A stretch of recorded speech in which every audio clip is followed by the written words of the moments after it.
Now to the New York State Capitol, where during this past legislative session in Albany, lawmakers passed a bill requiring a training curriculum for poll workers. And our New York Capitol correspondent, Elise Klein, has a reaction from lawmakers on how they see this impacting future elections.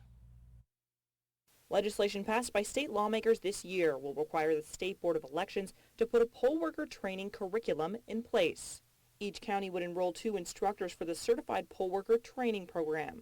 Some Democratic lawmakers say this legislation will provide poll workers with more support. Helping folks to become more engaged in our democracy.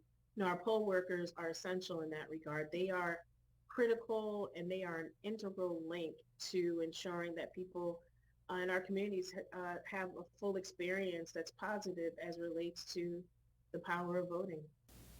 The training includes materials related to diverse voters, professional delivery, and providing assistance for voters with disabilities and limited English-speaking skills. And some advocates say a unified system of these materials could encourage more New Yorkers to show up to the polls. If you have limited English proficiency and you're a little bit nervous about maybe encountering a question you might not be expecting, for some folks that might mean they don't go to vote that day. Some Republican lawmakers say while this legislation is important, it could be financially challenging to put into effect.